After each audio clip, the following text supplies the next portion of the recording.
வணக்கம். What I eat என்னடே பார்க்கலாமா?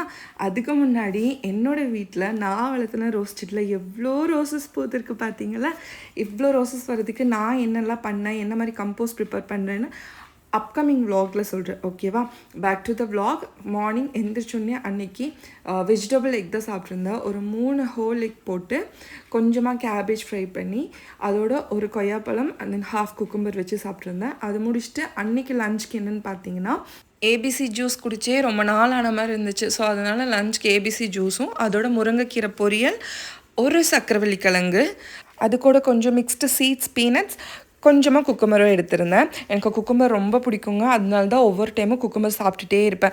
சம்மர் ஸ்டார்ட் ஆகிடுச்சு இல்லையா? குக்கும்பர் சாப்பிட்றது ரொம்ப நல்லது. மோஸ்ட்டாக டீ காஃபி குடிக்க மாட்டேன், டைரெக்டாக டின்னருக்கு தான் போயிடுவேன். அன்றைக்கி டின்னர் பார்த்திங்கன்னா சப்பாத்தியும் சிக்கன் கறியும் தான். இதில் ரெசிபி ஷேர் பண்ணியிருக்கேன். ஃபஸ்ட்டே நான் காமிச்சு இல்லையா, இஞ்சி பூண்டு சின்ன வெங்காயம், அதில் இஞ்சி மட்டும் ஜாஸ்தியாக இருக்கிற மாதிரி எடுத்து பேஸ்ட் பண்ணி வச்சுக்கோங்க. ஒரு மண் சட்டி வச்சு அதில் நான் ஒரு 3லேருந்து 4 டேபிள் ஸ்பூன் தேங்காய் எண்ணெய் ஊற்றி வெங்காயம் போட்டு நல்லா கண்ணாடி பதம் வர அளவுக்கு வறுத்து நம்ம அரைச்சி வச்சுருக்கோம் இல்லையா பேஸ்ட்டு, அதுவும் போட்டு நல்லா வறுத்துருக்கேன். அதோட ஒரு 2 தக்காளி, குட்டி சைஸ் தக்காளி சேர்த்துருக்கேன். ஆல்ரெடி நான் வந்து சிக்கனை க்ளீன் பண்ணி கொஞ்சமாக மிளகாத்தூள் உப்பு போட்டு மட்டும் ஊற வச்சுருக்கேன்.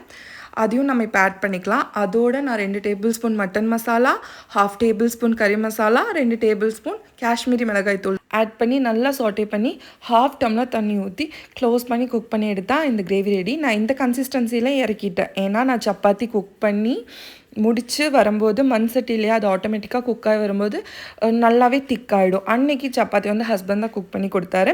ஸோ நைட் டின்னருக்கு சப்பாத்தி, அதோட சிக்கன் கிரேவி, கொஞ்சமாக வாட்டர் மெலனும் எடுத்திருந்தேன்.